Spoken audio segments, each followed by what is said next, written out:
સ્વાગત છે આપનું આપની ચેનલ ફરતું ગુજરાતી ફરતું. તો આજે આપણે બનાવશું ચોરાનું શાક.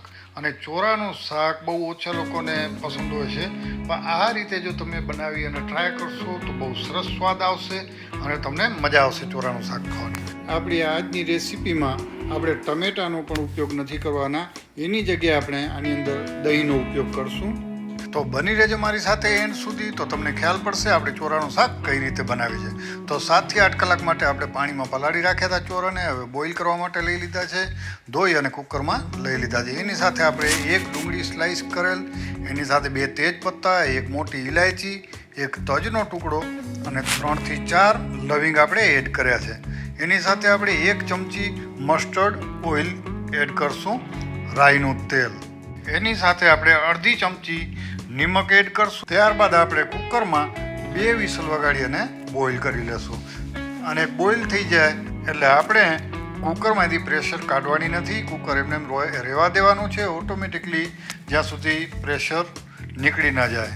તો ચાલો હવે આપણે 2 ટેબલ સ્પૂન તેલ લીધું છે, એની અંદર આપણે ચોપ કરેલા બટેકા એડ કરી દીધા છે અને આને આપણે સેલો ફ્રાય કરી લેશું, કલર ચેન્જ થાય ત્યાં સુધી. તો મિત્રો, આપણી ચેનલ જો ફરતું ગુજરાતીને તમે હજી સુધી લાઇક ન કરી હોય તો લાઇક, શેર અને સબસ્ક્રાઈબ કરી દેજો, જેથી બીજો વિડીયો હું અપલોડ કરું એટલે તરત તમને નોટિફિકેશન મળી જાય.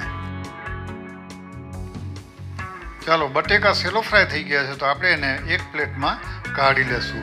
અને આ જે વધેલું તેલ છે આની અંદર, એમાં જ આપણે વઘાર કરશું. અને જો ઓછું લાગે તો થોડું તેલ એડ કરી શકો છો. તો તેલની અંદર આપણે 1 તેજપત્તું, 1 મોટી ઇલાયચી અને 3 થી 4 મરી અને 2 નાની ઇલાયચી એડ કરી છે. હવે આપણે એની સાથે આપણે જે ચોપ કરેલા કાંદા છે તે એડ કરી દેશું. કાંદાને આપણે હાઈ ફ્લેમમાં પકાવી લેશું, સ્ટર કરી અને પકાવશું. ત્યારબાદ એની સાથે આપણે 1 લીલું મરચું આખું સ્પ્લિટ કાપેલું એડ કરી દેશું. ને આજે તમને એવું લાગતું હશે કે આપણે હિંગ કેમ નથી એડ કરી, તો એના માટે આજે આપણે બીજી એક વસ્તુ એડ કરશું હિંગની જગ્યાએ. જો હું તમને આગળ કહું છું કે આજે આપણે એવું અલગ રીતનું કઈ વસ્તુ આપણે એડ કરશું કે જે હિંગની જગ્યાએ આપણે ડાયજેસ્ટમાં હેલ્પ કરે. ચાલો, હવે આ સ્ટેજ ઉપર આપણે આદુ અને લસણની પેસ્ટ એડ કરી દેશું 1 ટેબલ સ્પૂન, અને એને પણ બરાબર પકાવી લેશું.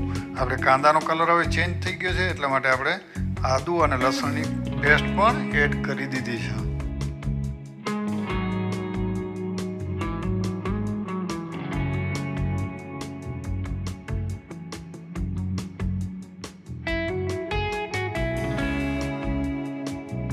ચાલો, હવે કાંદાનો કલર પણ ચેન્જ થઈ ગયો અને લસણ અને આદુની પેસ્ટ પણ પાકી ગઈ છે. તો હવે એની સાથે આપણે જે સ્પેશિયલ ઇન્ગ્રીડિયન્ટ છે તે આપણે એડ કરશું. આ છે વરિયાળીનો પાવડર. હા, વરિયાળી શેકી અને આપણે પાવડર બનાવી લીધો હતો. 1 ટેબલ સ્પૂન આપણે આ પાવડર એડ કર્યો છે આમાં. હવે એની સાથે સ્વાદ અનુસાર આપણે નિમક એડ કરશું, કારણ કે જ્યારે આપણે ચોરા બોઇલ કર્યા ત્યારે પણ નિમક નાખ્યું હતું.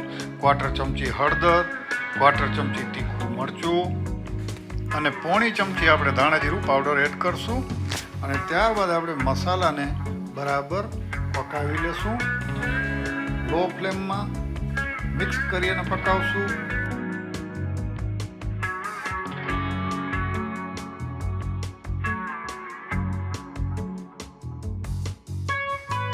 ચાલો, હવે આપણે અડધી ચમચી કશ્મીરી લાલ મરચું એડ કરશું, જેથી કલર સારો આવે. ને જો તમને આ રેસીપી સારી લાગે તો લાઈક કરજો, સારી ન લાગે તો ડિસલાઈક કરજો, કંઈ વાંધો નહીં, પણ કંઈક જવાબ આપજો જેથી મને ખ્યાલ પડે કે રેસીપી તમને કેવી લાગી છે. હવે આ સ્ટેજ ઉપર આપણે 2 ટેબલ સ્પૂન દહીં લીધું છે અને એકદમ લો ફ્લેમ કરી નાખશું અને દહીંને એકદમ મિક્સ કરી બરાબર અને પકાવશું, નહીં તો દહીં ફાટી જશે. એટલા માટે લો ફ્લેમ ઉપર પકાવવાનું.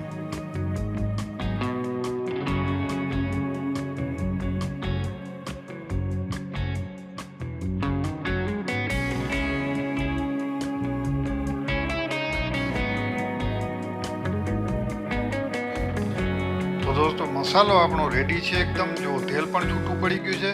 તો હવે આની અંદર આપણે 1 ટેબલ સ્પૂન કસૂરી મેથી એડ કરશું, રોસ્ટેડ કસૂરી મેથી. અને એની સાથે આપણે ધાણા પણ સાથે સાથે હમણાં એડ કરી દેશું અને બરાબર મિક્સ કરી અને થોડી વાર પકાવશું.